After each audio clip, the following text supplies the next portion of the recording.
Hello. Welcome to an important news from China. The sharp increase in the number of corona cases in China has sounded the alarm. The cases of corona in Beijing have increased sharply. The Chinese city of Shanghai has told all schools to hold classes online starting Monday due to the increase in the number of coronavirus cases.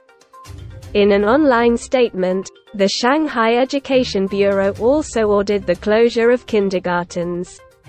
Since the Chinese government abandoned its strict policies against COVID-19 10 days ago, cases have increased and there are concerns that the country's health infrastructure is not ready to cope with the rapid increase in patients.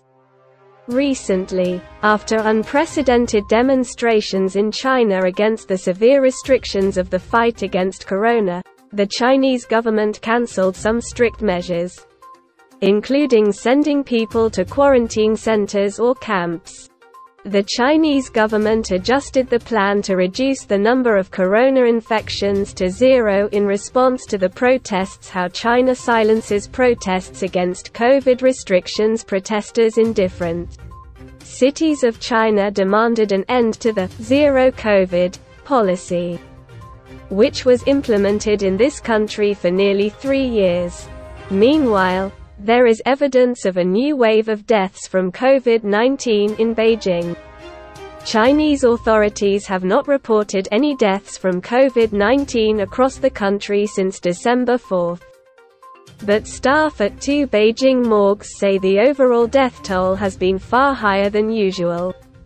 And Beijing, the Chinese capital, is seeing its first significant outbreak of the virus, according to a new report prepared by China's Centers for Disease Control and Prevention.